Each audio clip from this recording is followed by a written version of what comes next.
Francisco García, actualmente estoy a cargo de la Dirección de Evaluación Ambiental. Hoy día vamos a tener una presentación sobre las evaluaciones ambientales tempranas. De repente algunos ya lo han escuchado y para otras personas es un tema nuevo, ¿no? Durante toda la presentación les voy a contar un poco cómo ha nacido la idea de realizar evaluaciones ambientales tempranas. Todo parte de la experiencia, ¿no es cierto? Todo parte de la experiencia de lo que nosotros día a día vamos encontrando y mientras vamos identificando algunos problemas ambientales, vemos qué deficiencias existen en el sistema y cómo podemos subsanar esas deficiencias. Vamos a iniciar la presentación con un poco de algunos estudios que hemos hecho en algunas actividades ya en operación, de 10, 15 años en operación en zonas con alta conflictividad, y esa experiencia cómo nos ha permitido, ¿no es cierto?, ver la manera cómo prevenir ese tipo de incidentes a futuro, ¿no? Y ahí es donde nacen las evaluaciones ambientales tempranas. Ese es un poco el contenido. Vamos a hablar de la evaluación ambiental temprana y cómo esa evaluación ambiental temprana después se convierte en una acción de vigilancia, ¿no? Y luego vamos a hablar un poco de la participación ciudadana. ¿Por qué? Porque la participación ciudadana, nosotros fomentamos la participación ciudadana y ustedes van a ver cuán importante es la participación de las comunidades indígenas, de las comunidades altoandinas o de la misma sociedad civil para poder construir una mejor evaluación ambiental. Ese es el contenido de toda la presentación. Vamos a empezar, como ya les había dicho, hablando un poco de la situación socioambiental en el país, ¿no? Entonces ahí tenemos la coordinación de conflictos socioambientales de OEFA, ¿no es cierto? Nos advierten que existen 30 espacios de diálogo, ¿ya?, en las cuales ya de una u otra manera se ha generado un tipo de conflictividad, específicamente en administrados que están vinculados o son fiscalizables por el organismo de evaluación y fiscalización ambiental. Y tenemos 90 espacios en prevención, es decir, que todavía no se ha presentado ese conflicto socioambiental o no se tiene un espacio de diálogo en esos departamentos, ¿no?, o en esas zonas. Y esta presentación un poco resume las demandas socioambientales de la población. Lo que hicimos fue participar en los diferentes espacios de diálogo, ¿ya?, y empezamos a analizar cuál era la percepción de la población.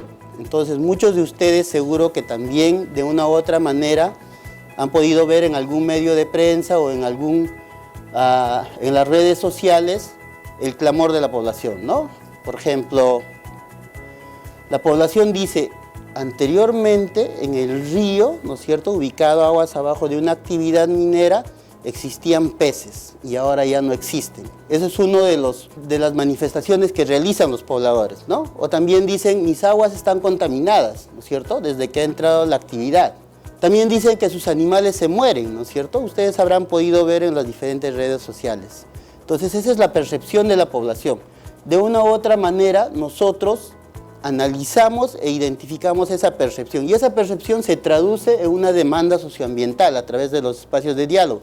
Y la demanda socioambiental piden remediación de pasivos ambientales, atención de salud de las personas expuestas a metales pesados, fiscalización ambiental de empresas y sus vertimientos, calidad y cantidad de agua de consumo humano, agua de riego de vegetales y bebida de animales. Eso es lo que pide ya en la mesa, ¿no es cierto? Es decir, esa percepción que tiene el poblador lo traduce en una demanda socioambiental hacia el Estado. Entonces nosotros, al analizar toda esta problemática, ¿qué hacemos? Teníamos que establecer unos estudios que den respuesta a cada una de estas percepciones de la población, ¿no?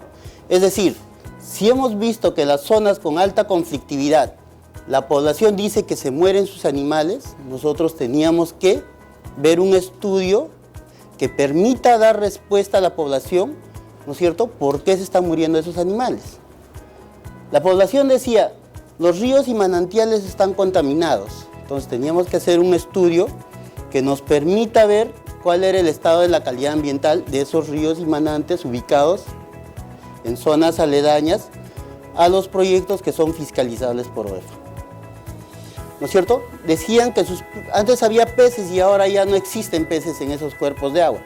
teníamos que hacer un estudio que nos permita dar respuesta por qué se estaban muriendo esos peces, o si realmente no existen peces en esos cuerpos de agua, ¿no es cierto? Y así para cada una de las percepciones que la población manifestaba en estos espacios de diálogo. Entonces creamos un grupo multidisciplinario en la Dirección de Evaluación Ambiental y empezamos con las evaluaciones ambientales en actividades en operación, abandono y cierre. Es decir, en esos proyectos antiguos donde tienen 10, 15, 20 años operando, empezamos a hacer una evaluación ambiental restringida al área de influencia de la actividad, ¿no? Es decir, no alejarnos mucho, no ir al área de influencia indirecta, sino más al área de influencia directa. Y teníamos que hacer todos los estudios para determinar, primero, el estado de la calidad ambiental, es decir, cómo estaba la concentración de metales y de otros elementos en los cuerpos de agua, cómo estaba la calidad del suelo en zonas circundantes a los principales componentes mineros o componentes de la actividad de hidrocarburos o de industria, ¿no es cierto?, de cualquier componente de algún administrado que sea fiscalizable por OEF. ¿Cómo estaba la calidad hidrobiológica? ¿Existía? ¿No existía peces? ¿No es cierto? Entonces, para hacer todos esos estudios, primero para determinar la calidad ambiental, tuvimos que reforzarnos con un equipo multidisciplinario, con especialistas en cada uno de los temas, ¿no? Para monitoreo de suelos teníamos que conseguir especialistas en suelos. Para calidad del agua, especialistas en calidad del agua. Para la parte hidrobiológica teníamos que buscar profesionales expertos en monitoreo y determinación hidrobiológica. Para la parte de flora y fauna teníamos que conseguir profesionales expertos en flora y en fauna. Entonces, para cada componente empezamos a conseguir profesionales y formamos un grupo multidisciplinario que hicieron todo ese estudio que ya les he manifestado, ¿no? Y luego de determinar la calidad ambiental, por ejemplo, determinábamos que el río X tenía presencia de arsénico, cadmio, cobre y algún otro elemento, plomo, ¿no es cierto? Primero hacíamos una comparación, cómo estaba la calidad aguas arriba y aguas abajo de la actividad. Si había una variación, es decir, si aguas arriba existían elementos que no superaban el estándar de calidad ambiental y aguas abajo existían elementos que sí superaban el estándar de calidad ambiental, entonces en ese tramo, que es tan corto, estaba pasando algo, ¿no es cierto? Entonces, ¿qué hacían? Los evaluadores empezaban a recorrer toda la quebrada y empezaron a identificar todo cuerpo de agua que ingresaba y que cambiaba las características de esta quebrada. Y ahí es donde se identifican algunos cuerpos de agua que venían de algunos componentes principales. Entonces ya habíamos determinado la calidad ambiental. Ahora necesitábamos determinar de dónde venían esos contaminantes. Y eso no se puede realizar con una simple acción de monitoreo. Teníamos que hacer estudios especializados. ¿Cuáles son esos estudios especializados? Teníamos que hacer un estudio hidrogeológico, ¿no es cierto?, en el ámbito de intervención del componente, que es donde hemos identificado esa afectación. Teníamos que hacer estudios geofísicos, teníamos que hacer estudios geológicos, teníamos que realizar estudios hidrogeológicos, diversidad, abundancia, dominancia, etcétera, etcétera. Y algunos otros estudios, en un caso incluso llegamos a realizar estudios isotópicos. Entonces teníamos que hacer todo tipo de estudios que nos permita sacar un modelo conceptual como este, ¿no? Que nos permita explicar por qué estaba alterada esa calidad ambiental, por qué había plomo por encima del estándar de calidad en el río, por qué había cadmio, por qué había cualquier otro elemento. Y solo así podíamos entender qué es lo que realmente estaba pasando, ¿no? Entonces eso se hizo en una actividad, en un proyecto, y esa misma experiencia llevamos a otro proyecto. Y empezamos a ver como una especie de común denominador, ¿no? Veíamos que la misma problemática se iba repitiendo en un proyecto y en otro proyecto, en estos proyectos antiguos. Y también empezamos a identificar suelos con presencia de algunos elementos por encima de los estándares de calidad ambiental. Entonces ahí trabajamos, ya hemos identificado plomo en suelo, ¿no es cierto? Pero generalmente, ¿no es cierto?, algunos profesionales dicen, pero esa zona es mineralizada, por eso hay una mina, ¿no es cierto? Por eso ahí están explotando, es rico en minerales. Entonces tenías que contrastar ese resultado con un valor de fondo. Entonces tuvimos que establecer una metodología, porque la guía de muestreo de suelos te dice cómo hacer un nivel de fondo, pero no te dice cómo seleccionar el sitio donde vas a hacer el nivel de fondo. Entonces tuvimos que realizar muchas reuniones para poder estandarizar la metodología, ¿no es cierto? Y actualmente ya tenemos estandarizado para realizar estudios de nivel de fondo. Creo que hemos hecho más de 10 estudios de nivel de fondo a nivel de todo el país. Creo que un poco más, ¿no? Entonces, donde hacemos identificación de sitios contaminados, de manera paralela realizamos un estudio de nivel de fondo. ¿Para qué? Para poder contrastar y decir, mira, si en este sitio he encontrado 1500 miligramos por kilogramo de plomo, ¿no es cierto?, no puede ser de manera natural, porque el estudio a nivel de fondo de un sitio con el mismo tipo de suelo, con las mismas características geológicas, etcétera, etcétera, me dice que solamente puede llegar a 200 miligramos por kilogramo, ¿no? De 200 a 1500 hay mucha variabilidad, ¿no es cierto?, hay mucha variación. Entonces ahí ya no es discutible, ¿no? Ahí sí tú le dices, mira, acá está pasando algo, por lo tanto se tiene que tomar una acción. Entonces, en el componente suelo también teníamos que desarrollar una metodología que nos permita discriminar si era era natural o no era natural esa presencia de esos elementos. Y en otros casos identificamos que realmente existen altas concentraciones de algunos elementos de manera natural. Sí existe. Y en los informes de nivel de fondo están determinados. Ustedes pueden tener acceso a todos estos informes, porque todo lo que genera la Dirección de Evaluación es de manera pública.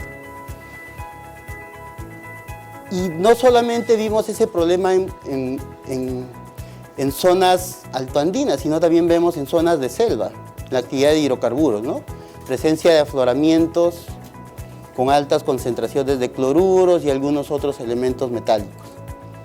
Entonces, ese mismo comportamiento empezamos a ver. Entonces, ¿qué es lo que pasaba? En los instrumentos de gestión ambiental no consideraban esos puntos donde nosotros habíamos identificado como afloramientos. Por ejemplo, si ustedes se fijan en esta diapositiva, dice 17 afloramientos subterráneos y afluentes industriales como posible fuente contaminante, ¿no? Y en esta otra diapositiva tienen acá afloramientos con toda esta cantidad de metales, ¿no? Hay un promedio de 10, 12 afloramientos. Y acá también pueden apreciar en esta diapositiva y en esta otra diapositiva ven hidrocarburos en sedimento, ¿no? Son cochas en la Amazonía peruana donde se han realizado estudios de sedimentología y miren la distribución del hidrocarburo en sedimento, ¿no? Esas son cochas que están ubicadas dentro de un lote petrolero. Y también sitios contaminados, ¿no? Y empezamos a identificar sitios contaminados y producto de ello, actualmente ya se encuentra entre 34 sitios en manos del FONAN en un proceso para ya la remediación de esos sitios, ¿no? Entonces, de manera resumida, en estos proyectos antiguos identificamos afloramientos, ¿no es cierto?, que estaban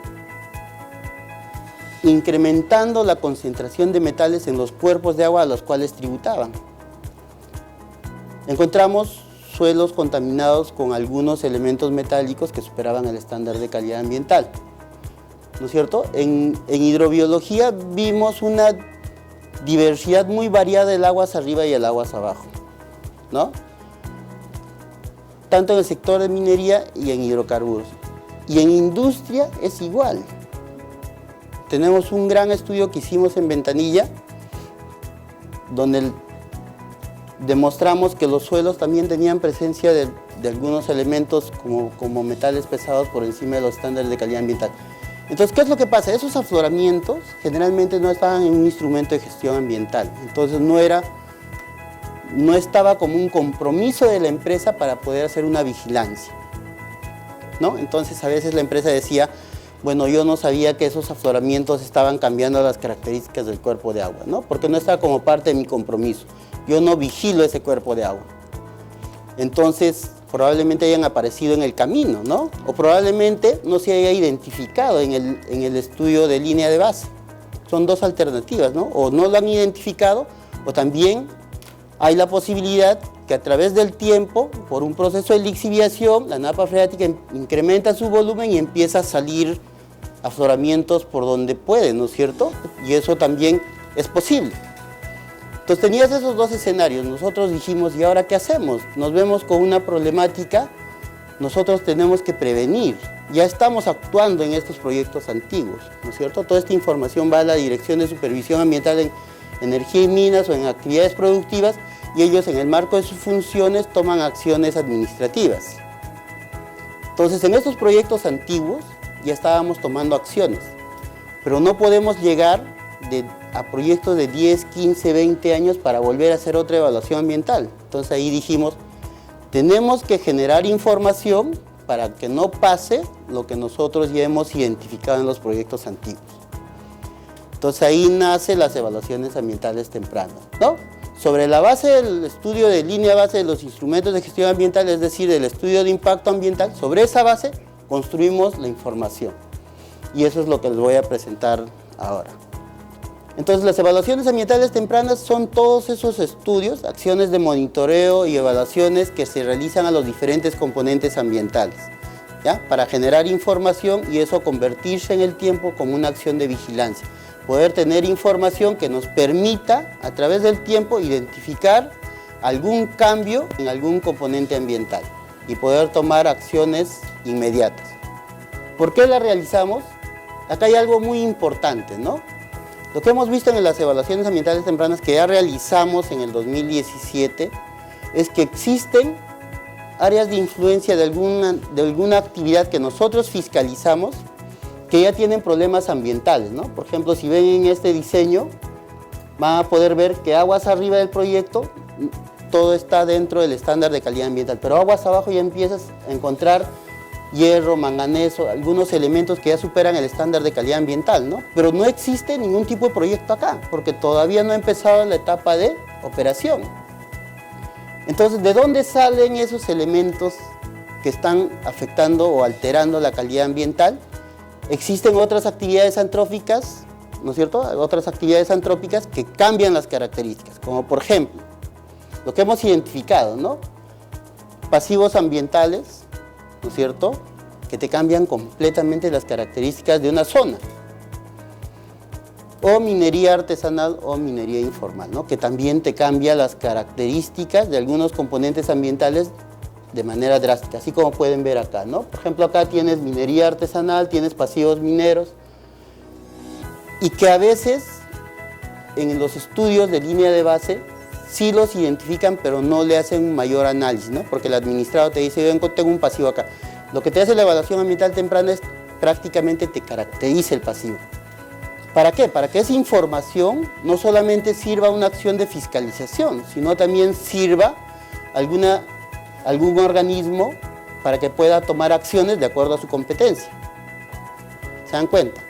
Es decir, la información que se genera en la línea en la evaluación ambiental temprana no solamente sirve a OEFA para futuras acciones, sino también sirve para el gobierno regional, para las direcciones regionales, para que puedan tomar acciones de acuerdo a sus competencias, ¿no? Por ejemplo, en el tema de pasivos lo mandamos al Ministerio de Energía y Minas, en el tema de minería artesanal también, tema de residuos sólidos lo mandamos a la autoridad que compete, al gobierno municipal y así, ¿no?, de los diferentes sectores.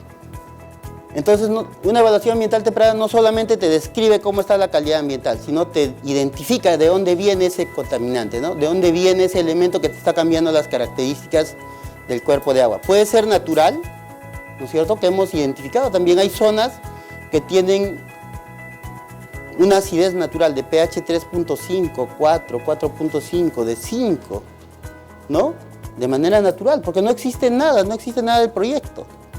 Pero ya existe un pH ácido en la zona, de manera natural. Y en algunas zonas también ya existe arsénico, por ejemplo, que hemos identificado en algunos de los proyectos de las evaluaciones ambientales tempranas durante el 2017. que existe por encima del estándar de calidad ambiental, arsénico, sobre que no existe ningún tipo de proyecto en el momento de la evaluación. Pero también hemos identificado, por ejemplo, presencia de pasivos, ¿no?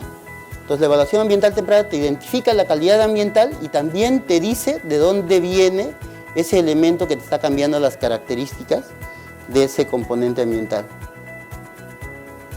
¿Para qué se realiza? Generamos información, ya les dije, ¿no? Generamos información en el 2017 y 2018, como lo estamos haciendo ahora en las evaluaciones ambientales tempranas.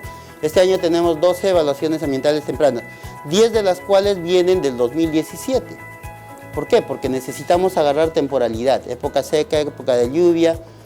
¿Para qué? Para que podamos ver cuál es el comportamiento en las dos estaciones del año. Entonces, una vez que se genera toda la información, se genera un expediente del proyecto y eso automáticamente pasa al área de vigilancia ambiental. Es decir, la evaluación ambiental temprana que está en la Coordinación de Energía y Minas, ¿no es cierto?, genera la información, deriva el informe a las autoridades correspondientes para que en el marco de sus funciones pueda tomar acciones, deriva a la Dirección de Supervisión para Conocimiento y también lo deriva a la Coordinación de Vigilancia Ambiental para que entre ya a un sistema de vigilancia ambiental. Es decir, que cada cierto tiempo se va a realizar los mismos estudios que se realizaron en la evaluación ambiental temprana. Es decir, no vamos a esperar 10, 15, 20 años para identificar que algo está fallando. Nosotros ya al tercer año vamos a identificar qué elemento se ha incrementado en ese río. Ya vamos a poder identificar si habían 5 especies de peces, ¿por qué dentro de 5 años existen solamente 4 especies? Nosotros ya vamos a tener esa respuesta. ¿Por qué? Porque estamos vigilando de manera continua, si se dan cuenta. Vamos a poder apreciar, ¿no es cierto?, que la fauna silvestre continúa en 5 años. Y cuanto más vigilado tengas a una actividad, el comportamiento es más adecuado, ¿no es cierto? Hemos visto que las empresas lo han tomado a bien, es decir, todas te prestan todo el apoyo para que tú puedas hacer una buena evaluación ambiental. Y la población también, ya cuando Dora hable de la participación ciudadana, ustedes van a poder ver que hemos tenido buena aceptación, incluso en zonas donde era complicado ingresar para el Estado. A nosotros nos permitieron ingresar, en el caso de Tunza, por ejemplo. Ingresamos, hicimos todo el taller de inducción, presentación de la propuesta del plan y luego realizamos el monitoreo con acompañamiento de algunas autoridades, con acompañamiento de los pobladores. La participación ciudadana es activa en todo el proceso, tanto de las evaluaciones ambientales tempranas como también en las evaluaciones ambientales que determinan causalidad. ¿Cuándo se realiza? Ya les dije, ¿no? Nosotros generamos información en las dos épocas del año, época de avenida y época de lluvia. Generamos información de todos los componentes ambientales. ¿Ya? Más adelante les voy a detallar un poco los estudios especializados que realizamos en las evaluaciones ambientales tempranas y por qué lo realizamos. Es muy importante que ustedes sepan qué se evalúa y por qué se evalúa. ¿Por qué generamos esa información? No es porque a nosotros se nos ha ocurrido, oye, hagamos geofísica en la evaluación ambiental temprana. No, no es por eso. Es porque tiene una razón. Porque hemos identificado que esa información nos va a servir para una mejor fiscalización ambiental. ¿Dónde se realiza? En administrados o en proyectos que tengan estudio de impacto ambiental. Estudio de impacto ambiental aprobado en la etapa de exploración o estudio de impacto ambiental aprobado en etapa de explotación previo al inicio de operaciones. ¿Cómo se realiza? Con participación ciudadana. Nosotros tenemos 7 etapas, tenemos un reglamento de participación ciudadana para el monitoreo ambiental participativo. Se involucra la participación ciudadana porque el poblador es el que conoce la zona. El poblador es el que te va a decir cuántos manantiales existen en el área circundante al futuro proyecto. El poblador te va a decir qué especies de fauna silvestre existen en la zona y tú con tus cámaras trampa vas a corroborar lo que te dice el poblador. El poblador va a servir de guía para que te pueda llevar por todo el entorno de la actividad. El poblador te va a enseñar a identificar de dónde podría venir ese elemento contaminante, porque él conoce la zona. Entonces, para nosotros un gran aliado son los pobladores. Por eso es que nosotros, en todas las acciones de evaluación ambiental, propiciamos la participación ciudadana. Este es un modelo de estudio de nivel de fondo, ¿no? En una evaluación ambiental temprana. Este es el área neta de operaciones del futuro proyecto, ¿no es cierto? Ya sea de minería, hidrocarburos, incluso de industria o cualquier otra actividad que sea fiscalizable por OEFA. Determinamos el tipo de suelo que existe en la zona, ¿ya? Generalmente existe de 3 a 4 tipos de suelo. En algunos proyectos que son más grandes, existen hasta 8 tipos de suelo. La guía para muestreo de suelos te dice que debes considerar un mínimo de puntos por hectárea. Entonces tenemos que determinar cuál va a ser el rango de intervención. Entonces, si nosotros analizamos cómo se traslada o se trasladarían los contaminantes a zonas aledañas del proyecto, podría ser por escorrentía, podría ser por material particulado, ¿no es cierto? Entonces tenemos que ver qué rango vamos a evaluar. O sea, tampoco vamos a evaluar 10 kilómetros a la redonda, porque sería demasiado, ¿no es cierto? Entonces, si queremos vigilar al milímetro, nosotros le hemos establecido un rango de 3 a 5 kilómetros. Va a depender mucho del proyecto y de la geografía de la zona. Determinamos la extensión de cada tipo de suelo y de acuerdo a la guía para muestreo de suelos, determinamos un número de puntos de monitoreo. Y se realiza el muestreo superficial de suelo para determinar el estudio de nivel de fondo. ¿Qué metodología aplicamos para la determinación del estudio de nivel de fondo? El PRO-UCRL 5.1 que está en la página de la EPA. Es una metodología validada por la EPA. ¿Ya? Para eso se tiene que hacer un tratamiento estadístico previo a la aplicación del PRO-UCRL. Tienes que identificar valores anómalos, tienes que hacer un tratamiento para los valores que te han salido menor al límite de detección del método, límite de cuantificación del método. Tienes que hacer todo un tratamiento estadístico para luego recién los datos ya limpios, aplicar el PRO-UCRL y te lanza el estudio de nivel de fondo y el estudio de nivel de referencia. Con decirles que un solo tipo de suelos te puedes solicitar 30, 40, 50 puntos de monitoreo de suelo. Depende de la extensión que el especialista ha determinado. También hemos visto en las láminas iniciales que la población manifiesta que sus animales se mueren, ¿no es cierto? Y ellos lo atribuyen a la presencia de metales pesados, no solamente en sus animales, sino también en las personas. Lo que nosotros estamos realizando es determinar la presencia de metales en los principales organismos vivos que están en zona circundante al proyecto. Evaluamos presencia de metales en peces, presencia de metales en pastos, presencia de metales en zonas de cultivo, si es que se produce una actividad de cultivo en zona circundante al proyecto. ¿Para qué? Para que podamos hacer una vigilancia y ver de acá 10, 15, 20 años, cuando el proyecto ya se instale, cómo varía esa concentración. Porque hemos visto que en muchos proyectos, ¿no es cierto?, se hace un estudio y determinan, supera la norma internacional para metales, por ejemplo, en trucha. Pero si no tienes con qué comparar antes que estaba el proyecto, antes de haberse instalado el proyecto, entonces no puedes tú debatir, ¿no es cierto? No puedes atribuir responsabilidades. Pero si nosotros generamos esa información antes que el proyecto se instale, ya vas a tener una información con la cual puedas debatir y ver cuánto va variando cada cierto tiempo. Y también te va a permitir tomar acciones inmediatas. De acá a 10 años, imagínense si la concentración de metales en trucha era de 0.3, de acá a 5 años o 10 años sube a 0.5, que es el límite que te pide la norma internacional o te pide Sanipes. ¿Qué vas a decir? Oye, está pasando algo. Adviertes, ¿no es cierto? Adviertes a Sanipes, adviertes a la misma empresa, le dices, mira, se está incrementando, está pasando algo. Todavía no ha superado el límite, pero ya sabemos que está pasando algo y se toman acciones inmediatas. Eso es lo valioso de generar información antes que se genere el proyecto.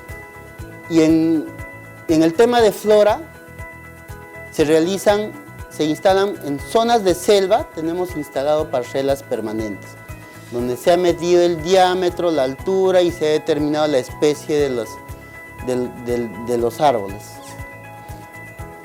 En zonas altoandinas se hace el mismo trabajo, se instalan parcelas permanentes más pequeñas, pero ya tú realizas un inventario de todas las especies de flora que existen en zonas circundantes al proyecto, especialmente en bofedales, que son zonas vulnerables.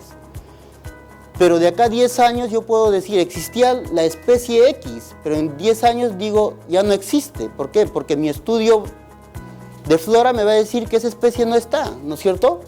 Entonces alguien podría cuestionar, oye, pero ¿tú cómo demuestras que esa especie realmente estaba hace 10 años? Entonces lo que nosotros realizamos es que toda la determinación taxonómica la ingresamos a los herbarios de las universidades.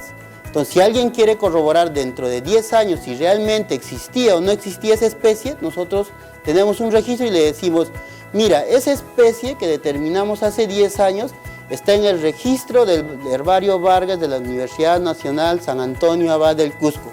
Así que podemos solicitar que nos presten para que tú puedas corroborar que ahí está la firma del especialista, el registro de la universidad, donde aceptan que la especie X realmente es la especie X. Interesante, ¿no? Entonces, eso te reduce el cuestionamiento a los estudios que realizamos. Y la vigilancia va a ser continua, entonces nosotros nos vamos a dar cuenta en qué momento están reduciendo las especies. ¿En qué momento están reduciendo los ecosistemas frágiles? Porque estamos prácticamente caracterizando los bofedales. Esa es una fotografía de una especie que ha ingresado al Herbario Vargas, ¿no? Ahí tiene su logo de UEFA, la especie, la fecha de ingreso y todo eso. En fauna silvestre, el procedimiento es similar, ¿no? Solamente que acá no podemos capturar las especies y meterlas a un zoológico, ¿cierto?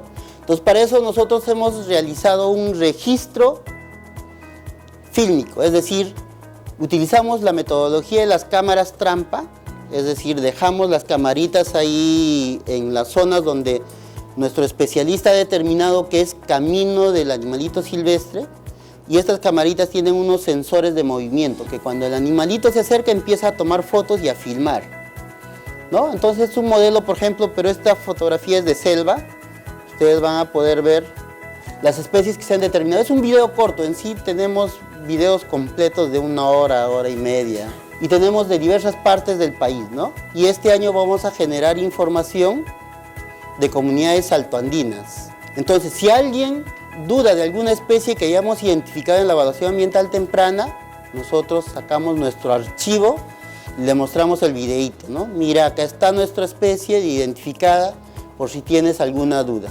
Para eso tenemos especialistas en fauna silvestre con mucha experiencia en el trabajo, ¿no? Que tienen un recorrido en este tipo de estudios. En aves tenemos 2 ornitólogos que realizan todo el trabajo de aves, pero no lo tenemos en video. En video, pero también salen aves, ¿ah? Hemos encontrado en selva algunas especies que son muy difíciles de encontrarlas. Y ese es un proyecto que tenemos planificado para este año, ¿no? Ya hemos vigilado o estamos vigilando a las actividades de manera superficial, ¿no es cierto? Porque estamos prácticamente caracterizando todos los componentes ambientales. Tenemos vigilado, ¿no es cierto?, por el subsuelo, porque también dentro de las evaluaciones ambientales tempranas está considerado hacer estudios geofísicos y estudios hidrogeológicos para ver el comportamiento de las aguas subterráneas. El estudio geofísico especialmente ubicado en los principales componentes, ¿para qué? Para ver cómo está la concentración de las aguas subterráneas, qué información tiene en la actualidad, y eso poder hacer un seguimiento a través del tiempo. Porque hemos visto que en zonas donde hay actividades antiguas, la resistividad baja, ¿no es cierto? Entonces, esa información también la estamos generando, y los estudios hidrogeológicos que te van a decir cómo es el comportamiento de las aguas subterráneas. Entonces ya los tenemos vigilados por la superficie, los tenemos vigilados por el subsuelo. Y no solamente queda ahí, sino hicimos un ejercicio con la ortofoto para poder ver, ¿no es cierto?, y poder vigilar desde la parte aérea, ¿no? Es decir, en un rango de 3 kilómetros a la redonda, tener ortofotos actuales para que podamos ver a través del tiempo cómo va cambiando las características de la zona. Y si habría alguna duda, ¿no es cierto? Y, por ejemplo, identificamos un sitio contaminado dentro de 20 años y la empresa nos dice, no, eso siempre estaba ahí. Entonces, automáticamente sacamos nuestra foto y le mostramos, ¿no? Mira, hace 20 años estaba así. Entonces, ese es el trabajo, esa es la información que se está generando en una evaluación ambiental temprana. Y acá les decía, ¿no? La geofísica y la hidrogeología. Este estudio es muy importante para poder ver el comportamiento de las aguas subterráneas, porque son una de las más volubles a ser afectadas, son las que podrían ser afectadas en el tiempo, ¿no? Entonces, se establecen puntos de vigilancia donde vas a realizar geofísica cada cierto tiempo, ¿no? Cada 3 años, 4 años, 5 años, y te va a permitir identificar algún cambio en las aguas subterráneas y poder tomar acciones inmediatas, ¿no es cierto? Y la hidrogeología de la misma manera, te va a poder advertir algún cambio y a través del tiempo tú vas a poder corregir en un momento oportuno. Estas son las evaluaciones ambientales que estamos desarrollando durante el 2018. Como ya les comenté, algunos vienen del 2017. Realizar este tipo de evaluaciones ambientales tempranas es muy costoso por la cantidad de estudios que ustedes han podido ver. Entonces, generalmente no se puede desarrollar en un solo año. Entonces, lo hacemos en 2 años consecutivos, ¿no? Tratamos de desarrollar una época de 1 año y el siguiente año complementamos con la otra estacionalidad. Toda esa información, ¿no es cierto?, que se ha generado en la evaluación ambiental temprana se convierte en una acción de vigilancia.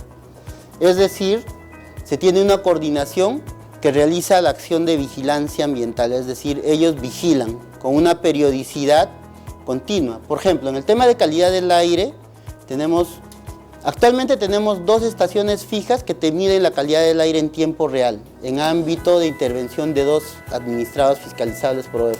Uno de ellos es en La Oroya, que vigila el comportamiento del complejo metalúrgico, y el otro es en la municipalidad de Paraxá, en Pasco, donde se están realizando muchas acciones de remediación por parte del administrado y habían quejas de los pobladores que estaban levantando mucho material particular. Entonces se han instalado 2 estaciones fijas, una en La Oroya y otra en Pasco, y está proyectado este año realizar 2 más. Entonces dentro de poco se va a poder ver dentro de la dirección de evaluación un panel como esta presentación, como esta PPT, donde va a estar en tiempo real el comportamiento de todos estos 2 administrados, ¿no? Es decir, van a estar los evaluadores ahí viendo en tiempo real cómo se comporta. Entonces, cualquier alteración de la calidad del aire, automáticamente, ¿no es cierto?, se toman acciones inmediatas. Se comunica a la Dirección de Supervisión Ambiental en Energía y Minas, en el caso de La Oroya, para que ellos, en el marco de sus funciones, tomen las acciones correctivas con el administrado, ¿no? ¿Para qué realizamos? Primero, para recuperar la confianza, porque la población ha perdido la confianza en el Estado, ¿no? Entonces, con estas evaluaciones ambientales tempranas, de una u otra manera hemos recuperado confianza en algunas zonas donde prácticamente no querían ver a personal de OEFA, ¿no? Entonces, nos han permitido ingresar, hacer trabajo con ellos. Tenemos evaluaciones ambientales tempranas en Apurímac, tenemos evaluaciones ambientales tempranas en Puno, tenemos evaluaciones ambientales tempranas en Moquegua y con participación ciudadana en todas esas zonas, ¿no? Articular acciones, ¿por qué? Porque la información que generamos no solamente es para OEFA, sirve también para los otros sectores. Y es más, nosotros estamos articulando acciones para hacer intervenciones conjuntas con la Autoridad Nacional del Agua y con otros sectores que ya está en camino el convenio interinstitucional y los planes de intervención conjunta. Ya está coordinado, hay una voluntad de todos los organismos para poder realizar este tipo de estudios, ¿no? Nosotros ya lo tenemos encaminado y ellos también seguramente en el marco de sus competencias lo que vamos a hacer es sumar esfuerzos nada más. Es decir, vamos a tratar de coincidir en las zonas donde ya estamos interviniendo. ¿Y eso qué nos va a permitir a futuro? Prevenir los conflictos socioambientales, ¿no es cierto? ¿Por qué? Porque ya vamos a tener una acción más oportuna, ¿no es cierto? ¿Por qué? Porque tú en el tiempo ya estás vigilando, vas a saber en qué momento podría fallar algún podría estar cambiando las características de un componente ambiental y poder tomar acciones inmediatas. ¿Cómo se realiza? La evaluación ambiental temprana te determina los puntos de monitoreo producto de la evaluación. Es decir, en la evaluación ya se ha hecho el trabajo de campo, se ha ido a las zonas, se ha visitado más de 10 veces, ya se tiene identificado cada cuerpo de agua que existe en la zona. Toda esa información pasa a la vigilancia ambiental y se vigila los puntos ya establecidos en las evaluaciones ambientales tempranas. Pero la vigilancia ambiental te permite identificar otros cuerpos de agua que pueden aparecer a través del tiempo. Y va sumando a su vigilancia, ¿no? Si yo empecé con 20, seguramente dentro de 20 años voy a terminar con 30 o con 40. O de repente voy a terminar con los 20. O de repente voy a terminar con 15. ¿No es cierto? Porque hay cuerpitos de agua de repente que son temporales que se van perdiendo en el tiempo. O de repente se van incrementando cuerpos de agua, ¿no? Eso te permite identificar la vigilancia ambiental. Ese es un modelo de vigilancia que venimos desarrollando en el oleoducto norperuano en el tramo 1, ¿no? La vigilancia te permite tomar acciones inmediatas. Esos son los sitios de derrame. Los sitios de derrame están contenidos de acuerdo al plan de contingencia de la empresa y nosotros nos aseguramos de que ese plan de contingencia, ese crudo que se ha derramado no llegue a las comunidades aledañas. Y los puntos de vigilancia están ubicados cerca a las comunidades indígenas, ¿no? Y la acción de vigilancia que empezó en marzo del año pasado, hasta diciembre del 2017 no se ha evidenciado presencia de hidrocarburos, ¿no? ¿Cuándo se realiza? Son dos escenarios donde se realiza la vigilancia ambiental. El escenario 1, cuando hemos identificado a estos proyectos antiguos, ¿no es cierto?, que en el tiempo han ido fallando y ya se ha identificado a través de la evaluación ambiental que tiene fallas y están alterando la calidad ambiental. Allí, la Dirección de Evaluación identifica, ¿no es cierto?, las posibles fuentes contaminantes que están alterando la calidad ambiental. La Dirección de Supervisión Ambiental, de acuerdo a la actividad que se ha identificado, toma acciones administrativas. Y luego se implementa la vigilancia ambiental para ver cómo va cambiando las características de ese cuerpo de agua. Si hemos identificado que una actividad está cambiando las características de un río, con toda esta acción se debe ver una mejora, ¿no es cierto? Y la vigilancia te muestra eso. La vigilancia te muestra cómo se va recuperando la calidad de un cuerpo de agua, o de un suelo, o de la calidad del aire, de cualquier componente vigilado, ¿no? Este es un modelo de la Oroya, por ejemplo. En enero se vio una superación de los estándares de calidad ambiental establecidos para la Oroya. Se realizó una supervisión especial, ¿no es cierto? Se identificó cuál era el problema y automáticamente se advirtió a la empresa y miren luego, desde marzo hasta diciembre, esto está hasta julio, pero hasta diciembre no ha habido otra superación de estándar de calidad ambiental. Es decir, con la vigilancia se advirtió de manera oportuna que estaba superando el estándar. La Dirección de Supervisión Ambiental en Energía y Minas actuó de manera oportuna, se corrigió el hecho y luego la vigilancia nos muestra que no ha habido otra superación de estándar, ¿no? Entonces es una acción de fiscalización ambiental efectiva enmarcado con la vigilancia ambiental. Y acá la vigilancia ambiental es en tiempo real, ¿no? Eso nos permite también hacer un seguimiento más puntual. Y el escenario 2 son las evaluaciones ambientales tempranas o evaluaciones donde no se ha encontrado alguna responsabilidad del administrado, porque hay administrados que tienen un adecuado comportamiento con el ambiente, ¿no? Entonces esos administrados no hemos identificado afloramientos, no hemos identificado algún componente que esté cambiado sus características. La Dirección de Evaluación Ambiental no identifica fuente, no se dictan medidas. ¿Por qué? Porque todo estaría caminando de manera adecuada, pero igual se implementa el sistema de vigilancia, ¿no? ¿Para qué? Para que ese comportamiento sea sostenible en el tiempo. Nosotros sigamos vigilando y sigamos viendo, se continúe viendo que el buen comportamiento de la actividad. Entonces, con la vigilancia ambiental te permite ver, ¿no es cierto?, ese comportamiento, te permite ver cómo se comporta la calidad de los diversos componentes ambientales, del agua, suelo, sedimento, flora, fauna. En las evaluaciones ambientales tempranas están en el escenario 2, ¿no? Porque todavía no existe proyecto. Entonces ahí se implementa un sistema de vigilancia, se realiza de manera periódica, ¿no es cierto?, las actividades de monitoreo o evaluación y a través del tiempo poder determinar si habría o no habría algún cambio en sus características.